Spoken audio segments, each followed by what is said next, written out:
In 1974, the United States made a deal that would become the most consequential financial arrangement in modern history. A deal so powerful that it allowed America to do something no other country on earth could do: print trillions of dollars without destroying its own currency.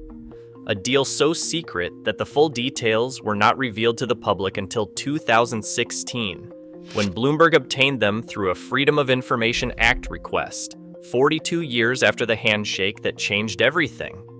The deal was simple. Saudi Arabia would price all of its oil exports exclusively in US dollars. Every barrel, every transaction, dollars only.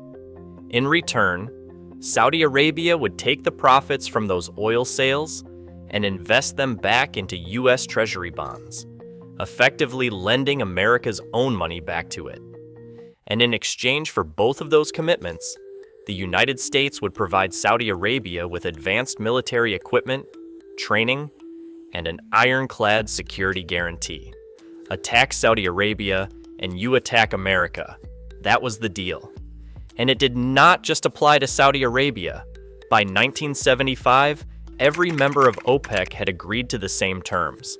Oil, the single most traded commodity on the planet, the energy source that powered every factory, every military, every economy on Earth, could only be purchased with one currency: the US dollar. Do you understand what that means? Every country that imported oil, which was virtually every country on Earth, now needed dollars. Japan needed dollars. Germany needed dollars. China needed dollars. India needed dollars. Brazil needed dollars. And the only way to get dollars was to either sell goods to America or buy them on the foreign exchange market, which created permanent, structural, global demand for the US currency. That demand is the reason the United States has been able to run massive budget deficits for 50 years without the dollar collapsing. That demand is the reason America can print trillions during COVID, during the war on terror, during the 2008 financial crisis, and during the current war with Iran, without experiencing the hyperinflation that would destroy any other country that tried the same thing.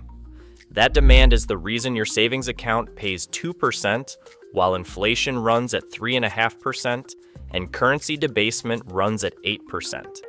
Because the petrodollar system created an artificial floor under the dollar that no other currency in history has ever enjoyed. If you have ever wondered why America can spend money, it does not have without apparent consequences.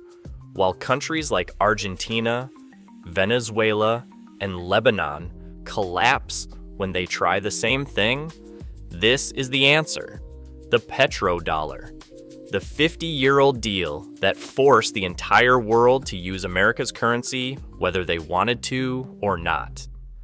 If you want to understand why this matters to your money right now, subscribe and hit the notification bell, because what I am about to tell you is that this system is breaking apart in real time, and when it fully breaks, the consequences will reach every bank account, every portfolio, and every retirement fund on the planet.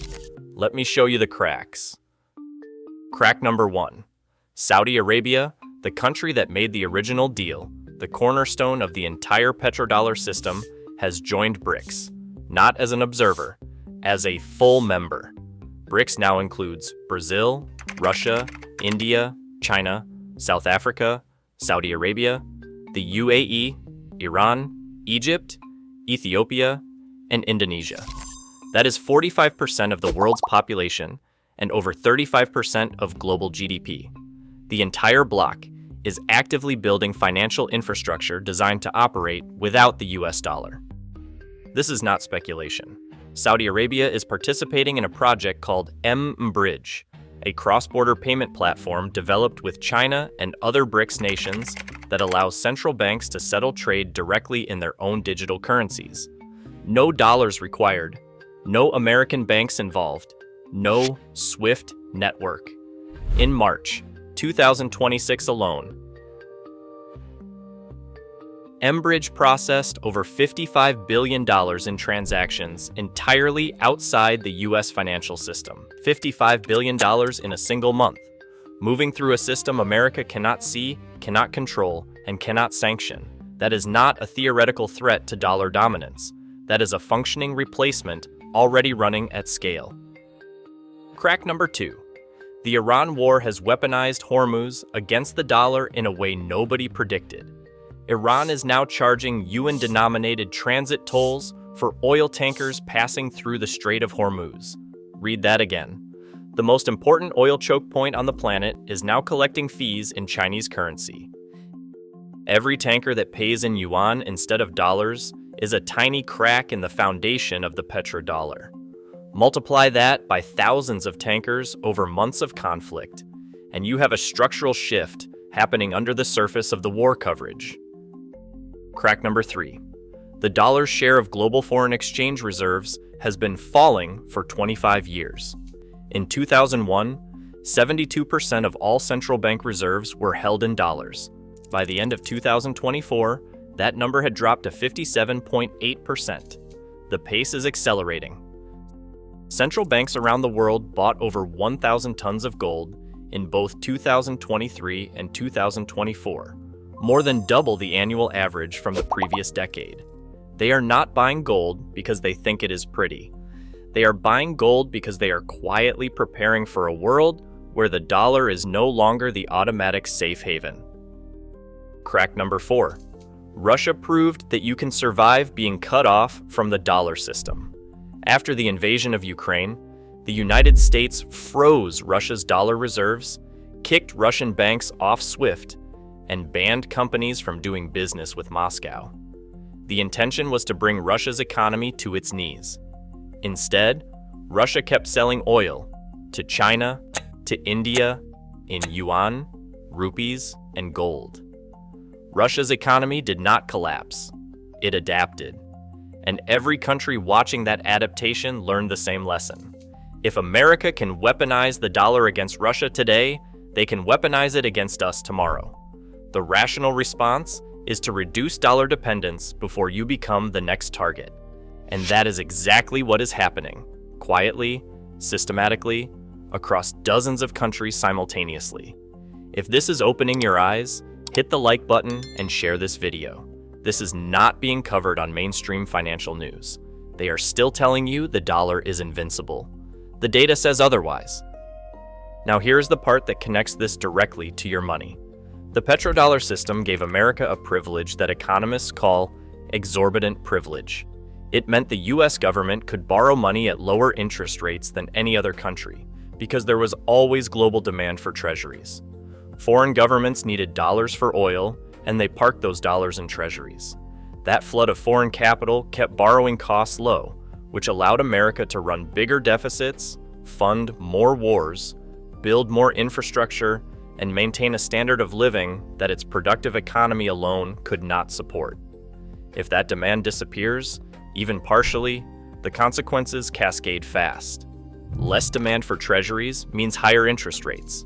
Higher interest rates mean the government pays more to service its existing $36 trillion in debt. More money going to interest payments means less money for everything else. And if the government tries to print its way out, which it often does, the lack of structural dollar demand means the printed money devalues faster than it used to.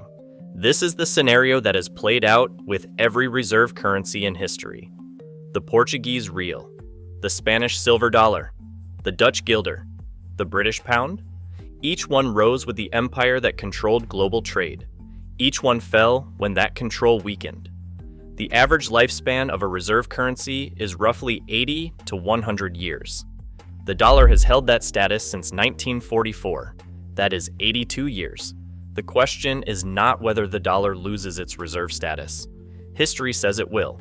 Every single reserve currency before it did. The question is when and how fast and what replaces it. Bitcoin was created in 2009, 1 year after the global financial crisis that exposed the fragility of the dollar-based financial system. Its white paper explicitly references the need for a monetary system that does not require trust in central authorities.